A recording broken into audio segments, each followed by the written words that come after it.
Hola chicos, Ciencias Naturales 18.8. El manto. La envoltura externa más compacta de la Tierra. Externa del todo no, porque por encima del manto está la corteza, pero bueno. Es la capa intermedia de la Tierra dispuesta inmediatamente encima, después del núcleo, está el manto. Y sobre ella estaría la corteza. Pero nuestra protagonista de este vídeo es el manto. Tiene, nos dijeron ya, cerca de 2.900, que casi son 3.000, hasta los 6.500 totales de la Tierra, pues sí, todavía un poquito más estrecho, o sea, 2.900 hasta los 6.500 serían 3.600. 3.600 de núcleo, ¿sí, verdad? Ah, no, 2.000... Espera, jolín, muy bien, ¿eh? 2.900 de núcleo. Y hasta los 6.370, hasta los 6.370, que es el radio de la Tierra, pues 2.900 a 6.370, 0, 7, 9, 3, 4, 1, 2, 3, 3.470 radio del núcleo. Bien. Representa un 83%. Oiga, pues no me parece tanto. Si es más fina, sí. Pues que tratándose de una esfera, las capas externas tienen muchísimo más volumen. Fíjate que, claro, tienen más círculo que esto. Entonces, el volumen del manto representa un 83% de toda la Tierra y el 65% de su masa, el 65%, es decir, más del 50%, por muy pesado que sea el núcleo. La densidad de sus materias varía desde 3 en las zonas más externas, es decir, aquí estarían unas tierras menos densas. La densidad va desde 3 hasta, a ver cómo está con esto, densidad mayor que 3 y menor que las mates, mayor que y menor que 5 o 6 centímetros, entre 5 y 6, vamos a poner 5,5, que, por lo mismo, densidad gramos partido por centímetro cúbico en las profundas. La propagación de las ondas sísmicas, siempre acudimos a ellas, señala la existencia de una discontinuidad en su seno, por lo que ya nos lo dividen al manto, en un manto inferior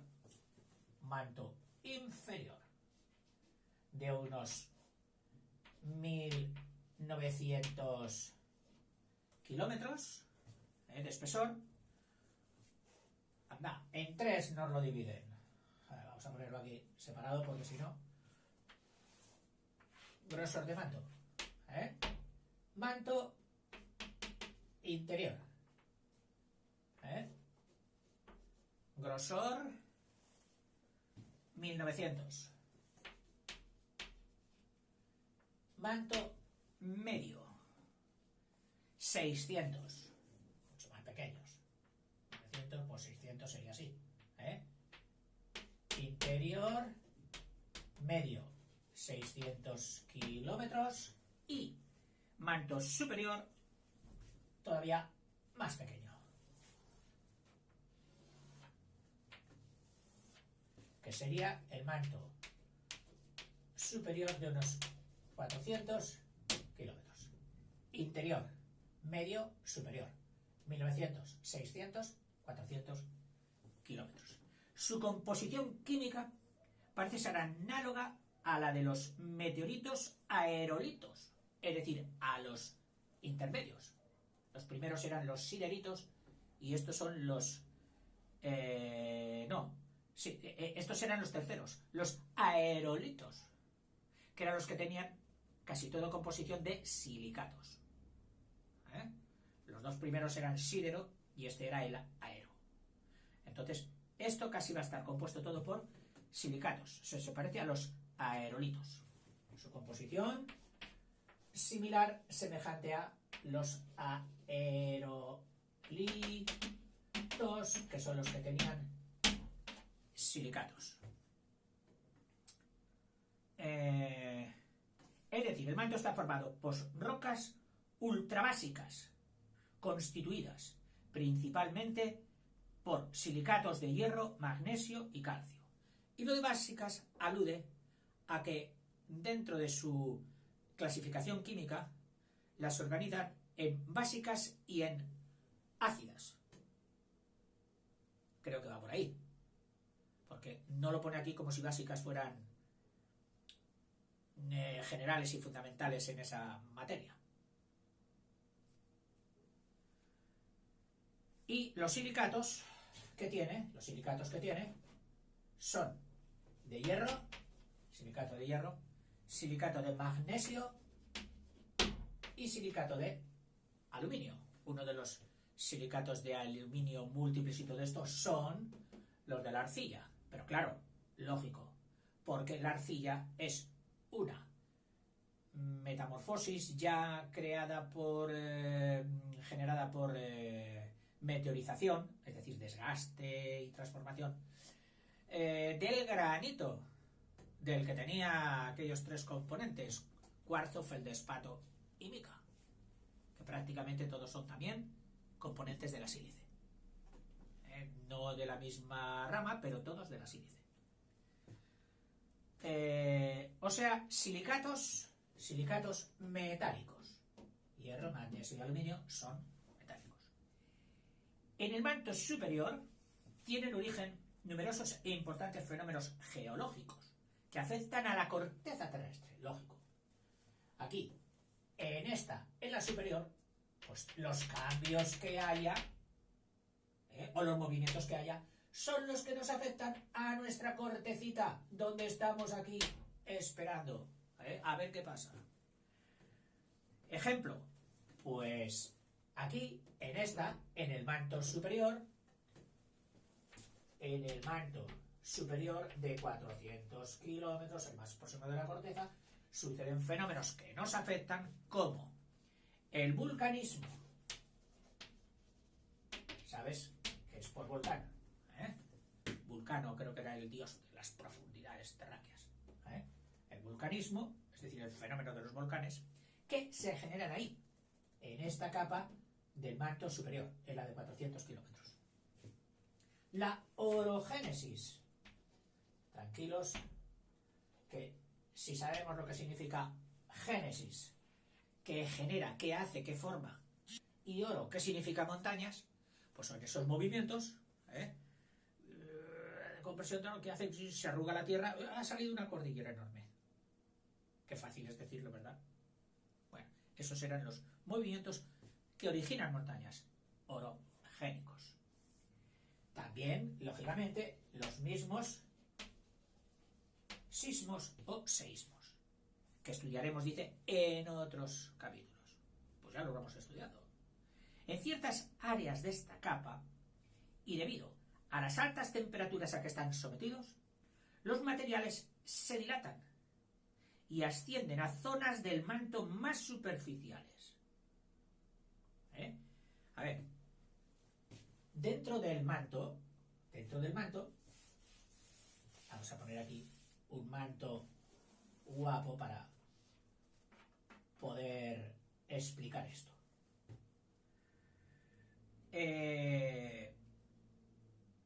Si hemos dicho que esta materia era seculofluidal,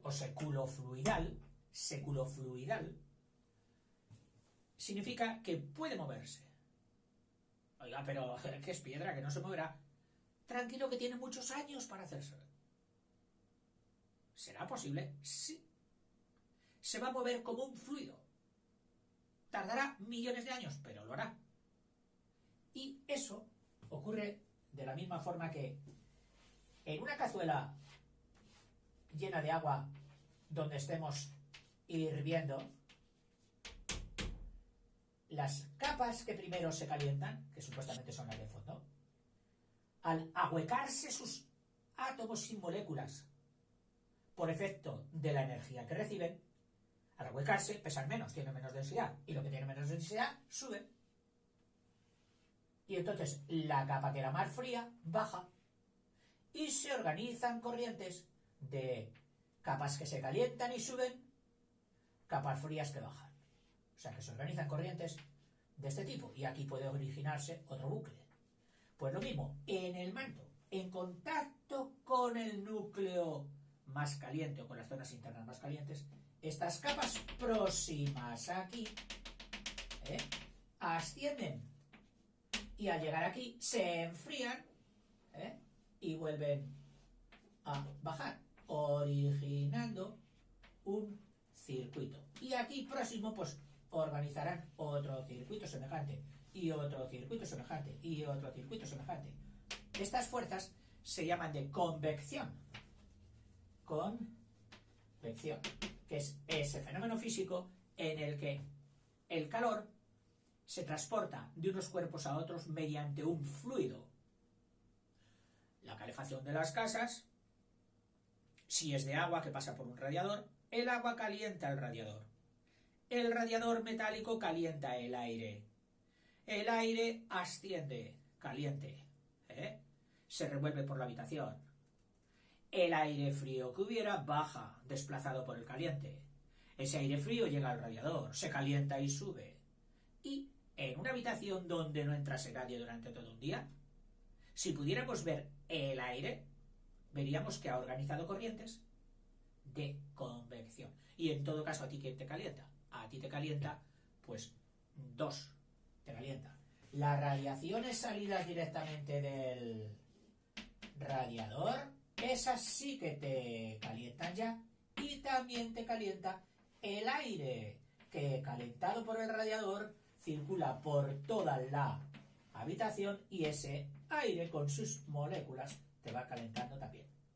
¿Qué calor es más importante? Yo diría que sin duda es el calor de radiación directo del radiador.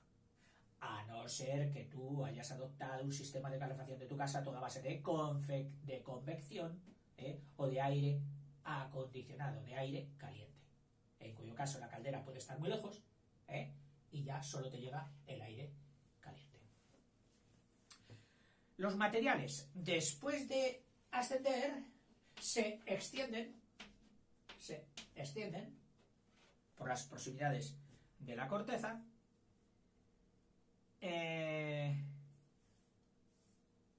lateralmente bajo la corteza, lo que provoca su enfriamiento y por tanto su descenso. De nuevo, este movimiento continuo, llamado corrientes de convección, te lo acabo de decir, a las que está sometido cualquier fluido caliente, hasta el del puchero, se enfría, es la causa de los cambios de la corteza reseñados anteriormente.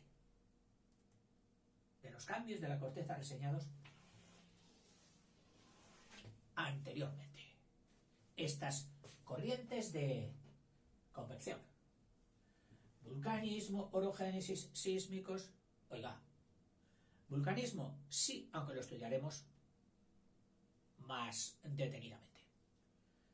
Orogénesis sí, porque claro, si estos materiales están empujando hacia aquí y aquí hay otra corriente de convección que a lo mejor estaba empujando aquí, cuando se encuentra esto con esto, antes de dirigirse hacia abajo pueden tener aquí una pequeña lucha por este espacio y arrugar la tierra.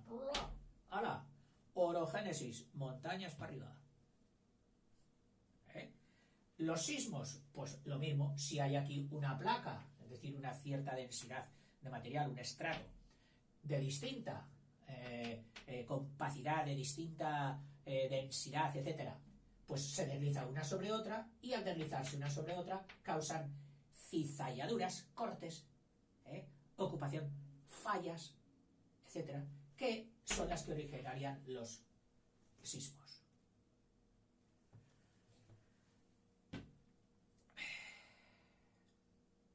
Bueno, y eso sería el manto. Pasamos a la corteza. Venga. Ahora sí que tengo el reloj controlado. Me queda aproximadamente la mitad del vídeo. Vamos a pasar a esta cortecita. Iba a decir que nos la comemos nosotros, porque es donde estamos nosotros. Corteza terrestre o litosfera. Corteza terrestre o litosfera. Esfera de piedra. Litosfera. La capa más superficial de la Tierra posee un espesor insignificante en comparación con las del interior. Representa tan solo el 1% de la masa total de la Tierra. O sea, masa 1%. O sea, casi nada, un papel de fumar. De la masa total. Pero sobre ella versan, es decir, sobre ella ocurren si podemos aquí, fenómenos importantes para nosotros, pues aquí ocurren el 99% de los fenómenos que tienen repercusión en nuestra vida. Y también de los conocimientos que tenemos sobre la Tierra. Es decir, de la litosfera, todos los conocimientos que tenemos, comparado con todos los conocimientos que tenemos de las otras, de manto y núcleo, los libros que hemos escrito, que hemos llenado, los vídeos que habrán hecho sobre la litosfera, habrían hecho sobre la litosfera, serían el 99%, cosa que sobre el manto y sobre el núcleo, hoy sabemos tampoco que no hay mucha materia que dar. Es el conjunto de materiales sólidos, limitados internamente, por una discontinuidad, o sea, aquí habría corteza. Interiormente, pues por una discontinuidad que señalaría el principio del manto. Esto sería la corteza y esto sería el manto. Esta sería discontinuo. Diferencia. Y externamente, ¿quién la limita a la corteza? Pues bueno, en los continentes la limitará la atmósfera y en los mares agua. ¿Quién la limitará? Pues la hidrosfera. La corteza estaría limitada en unas zonas por la atmósfera y en otras zonas por la hidrosfera. Lógico. Su espesor es variable y varía entre 40 a 60 kilómetros en los continentes, es decir, en un continente ahí estaría la raya del mar, exagerando un poco, pues la corteza oscilaría entre 20 y 60 kilómetros de grosor, y esto ya sería el manto. Y entre 5 y 10 kilómetros en las zonas oceánicas, es decir, en una zona oceánica donde todo esto sería agua, voy a dibujarte ahí un pez, una sardina, entonces el grosor del manto ya es menor, porque lo hemos ahí socavado para meter agua. Entonces ahí solo habría entre 5 y 10 kilómetros. Entre 5 a 10. ¡Uy, qué delgadito! Oye, ¿y por qué no pinchamos ahí? A ver si contactamos con el manto y descubrimos muchas más cosas, aparte de sacar mucho calor. Pues oye, vamos a intentarlo. Y lo han intentado, luego te lo voy a decir. Míralo. Dice, esta diferencia llevó a concebir un proyecto ambicioso. El proyecto Moole, por el cual se pretendía perforar la corteza terrestre en su parte más estrecha, coger una sima marina, es decir, una profunda, y desde ahí pinchar, que sería la mínima distancia hasta el manto. O sea, los fondos de los océanos, para llegar al manto y obtener datos sobre él. En la actualidad se ha abandonado ese proyecto por dificultades técnicas. No siempre todas las ideas son realizables. Tienes que disponer de medios técnicos y de pasta. Al hablar del campo gravitatorio, de la gravedad, hicimos notar que se daban unas anomalías de la gravedad, ¿recuerdas? Macizos montañosos donde la gravedad era diferente, que pueden ser positivas, vamos a imaginarlas aquí, o negativas, a lo mejor pues en este otro trozo. Aquí hay más gravedad y aquí hay menos gravedad de la que tenía que haber respecto a su altura. O sea, no digamos, hombre, aquí en realidad tendría que haber menos, porque está más lejos del centro de la Tierra. Tienes razón. Bueno, pues mira, sería un buen caso a estudiar que por qué, debiendo ser menos, todavía es más. Esto sería una anomalía gravitatoria. Las anomalías positivas se dan, dice, sobre las grandes llanuras. Aquí estaría el mar otra vez. Una gran llanura. Aquí suelen darse anomalías gravitatorias positivas. Borro esta ya, que entonces canta demasiado. Esto se explica en el sentido de que el exceso aparente de masa de las zonas continentales queda contrarrestado por una menor densidad de los materiales y el defecto de masa de los océanos se compensa con un aumento en la densidad. Es decir, que si esta gran masa continental está como flotando sobre el manto, es porque quien flota lo que es menos denso, es decir, su densidad aquí sería menor de la densidad típica o de la densidad normal de toda la corteza. Y el defecto de masa de los océanos, es decir, aquí este defecto de masa de los océanos, se compensa con un aumento en la densidad. Es decir, que estas capas serían más densas. Alguno diría, claro, tan densas que por eso se han hundido. Bueno. Dice, capa sedimentaria superficial. Y atentos ahora.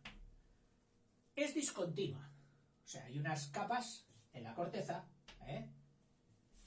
vamos a cogerlo aquí, sedimentarias y superficiales. Sedimentar, sede, significa silla, sentarse. Oiga, que es que esas capas han caído de algún sitio. Esas capas de tierra sedimentarias, sedimentadas significa reposadas, caídas, son la resultante de cuando la Tierra tenía una superficie supermontañosa, y los agentes atmosféricos y de otro tipo fueron enrasando, desgastando, erosionando, ¿qué es la palabra? Y triturando estos materiales arrastrados por las aguas caían al fondo y se han ido depositando aquí. Claro, llevan tanto tiempo sedimentados, depositados, que han adquirido dureza. Y hoy vemos rocas que las sacamos y decimos, bueno, pero esta roca está hecha toda como de granitos.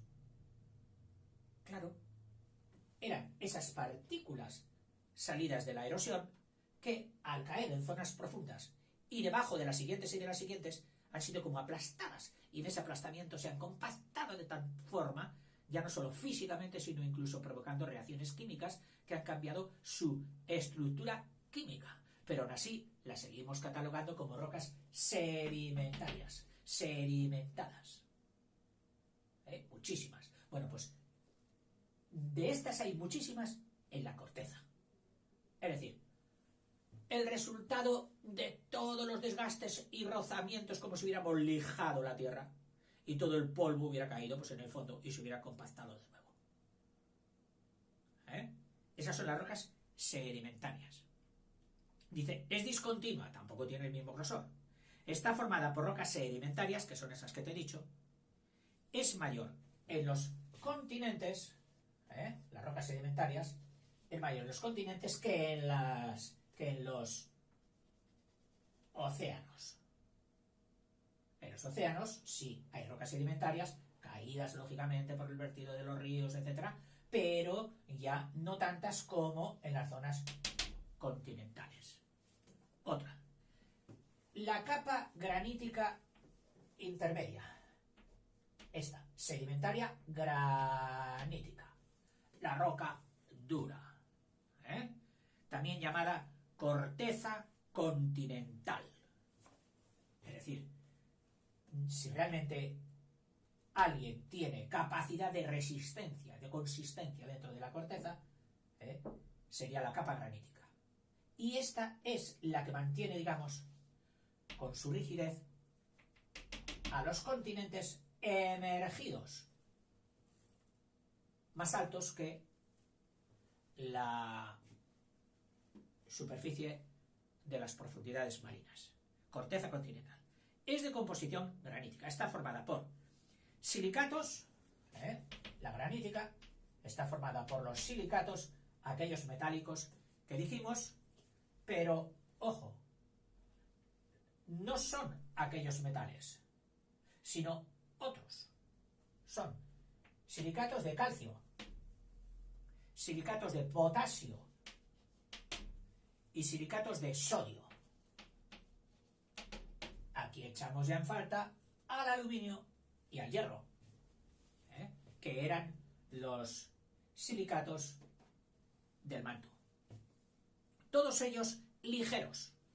Es decir, estos silicatos son más ligeros que los silicatos del manto. Por eso están, o se han colocado en la corteza.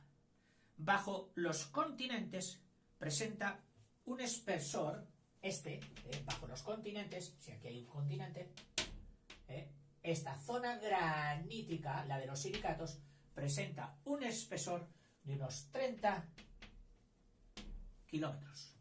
Faltando casi por completo, es decir, aquí en el mar, prácticamente, el manto, y ya solo quedaban aquí 5 o 10 kilómetros. Entonces, esos 5 o 10 kilómetros estarían ocupados por rocas sedimentarias, que son las expulsadas de los continentes al mar, y ya solo dejaría hasta el manto pues unos pocos kilómetros de zona granítica. Aquí 30 kilómetros, pero aquí ya muy poca. Hay que tener en cuenta que las rocas sedimentarias pueden estar en el mar, sí, pero en parte no solo por los vertidos, como he dicho yo, que han hecho los ríos en el mar, sino porque por los movimientos orogénicos hay zonas que están en el mar hoy y el manto en un momento caprichoso ha dicho a tomar el aire. Y del fondo del mar ha surgido una cordillera y un continente. Y los pececitos y los caracoles y los animales marinos que hubiera se han quedado aquí. Y debido a diversas transformaciones se han petrificado y los encontramos como los famosos fósiles. Y tú dices, ¿qué hacía aquí una almeja de piedra a 1000 metros sobre el nivel del mar? Porque la corteza de la Tierra ha dado muchos traspiés. Y dice, y casi no hay nada en las fosas oceánicas. Es decir, las fosas oceánicas es que casi llegan al manto. O sea, no habría capa granítica ya. Ya, todavía hay otra más dura. otra capa debajo de la granítica, más dura, antes de llegar al manto, que es una piedra negra, el basalto. El basalto, que también se llama, lógicamente, corteza oceánica, igual que la granítica.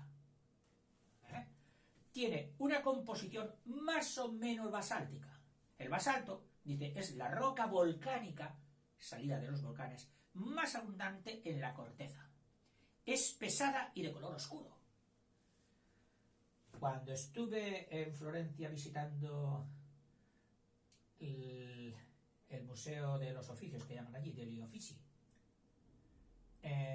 donde están unas maravillas impresionantes reconocidas en el mundo entero, pues los escultores romanos, renacentistas, etcétera, cogían pues muchas veces mármol para labrarlo bien. Pero había algún atrevido que cogía basalto. Y yo me imaginaba, digo, con lo duro que es el basalto para hacer esto y lograr además esa perfección y esa suavidad y tal, el artista habría recompensado y diría, yo lo he hecho más duro que vosotros y por lo tanto mi obra durará más que la vuestra. En basalto negro. Y en su composición química, pues lo lógico es que aquí estaban los silicatos, aquí en el basalto, pues esté formada por silicatos también, pero de los más densos, de los de hierro, de los de níquel, de los de aluminio, etcétera, que son mejores. Conviene destacar que la teoría sobre el interior de la Tierra, expuesta por Suess, el señor Suess, antes de que se utilizaran los datos sísmicos, es decir, cuando no se tenía todavía la aportación de las ondas sísmicas, la Tierra la dividían en 3 etapas que son las de mi infancia, que eran, Dios mío, qué orden tengo, el NIFE, sería el núcleo más interno de la Tierra, recibiendo ese nombre por su composición de base de hierro y de níquel. El SIMA, esto me recuerda a haberlo estudiado y haberlo puesto en los exámenes. El SIMA, por el silicio y por el magnesio, que era la capa intermedia, se llama así por la esencia del silicio y magnesio, que serían los predominantes en esta capa. Y por último, un poquito más grande, el SIMA, y por último, en la corteza, pues sería el SIAL, SIMA y NIFE. NIFE, SIMA, SIAL, NIFE, SIMA, SIAL. Por el silicio y por el aluminio, típico de los silicatos de las zonas sedimentarias. Dice, pese a que hoy día esta teoría ha sido superada, la propuesta por Suess, que yo estudié de crío, por analogía con los elementos químicos, la capa granítica de la corteza a veces recibe el nombre de SIAL. Es decir, esta zona granítica de la Tierra recibe el nombre de SIAL, porque tenía el aluminio, que es el más abundante. Y la basáltica, esta, la de SIMA, por el silicio y el magnesio, el núcleo actual sería el NIFE, si es que quisieras conectar lo que yo estudié con lo que tú tienes que estudiar. Bueno, y hasta aquí. Luego pasaremos a otra de las capas de la Tierra. Hasta luego.